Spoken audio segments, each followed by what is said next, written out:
Aujourd'hui, on a l'enjeu de réindustrialisation quand on en parle au niveau national. Le premier enjeu, qu'on a un fleuron en particulier et un leader mondial, c'est de s'assurer qu'on sécurise les emplois et les compétences dans la durée. Donc le premier enjeu du projet, c'est de sécuriser les emplois et les compétences. On parle de 200 compagnons, employés qui vont travailler dans cet environnement-là. C'est de les sécuriser dans la durée. Et évidemment, en se mettant au meilleur standard industriel, on renforce notre compétitivité et on se met en situation de gagner aussi des parts de marché. Donc c'est évidemment une dynamique positive qu'on veut créer.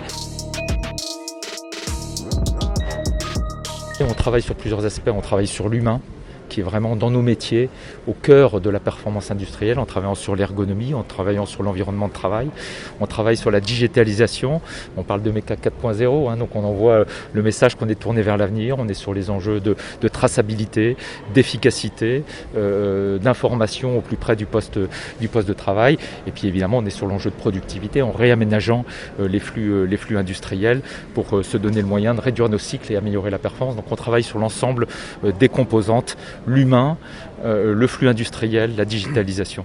L'enjeu du marché d'hélicoptères à travers la crise Covid, c'est les prises de commandes.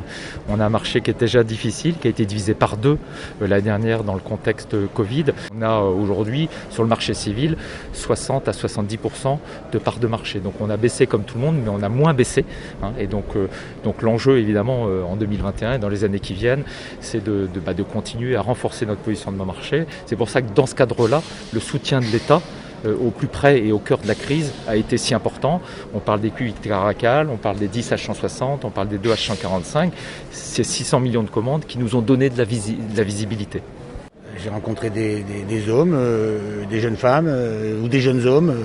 Et donc chaque fois je demande un peu où ils ont été formés en fait, parce que la formation ça dépend de la région. Et donc c'est très intéressant de voir que par exemple il y a un ingénieur qui a été formé à Polytechnique Tours.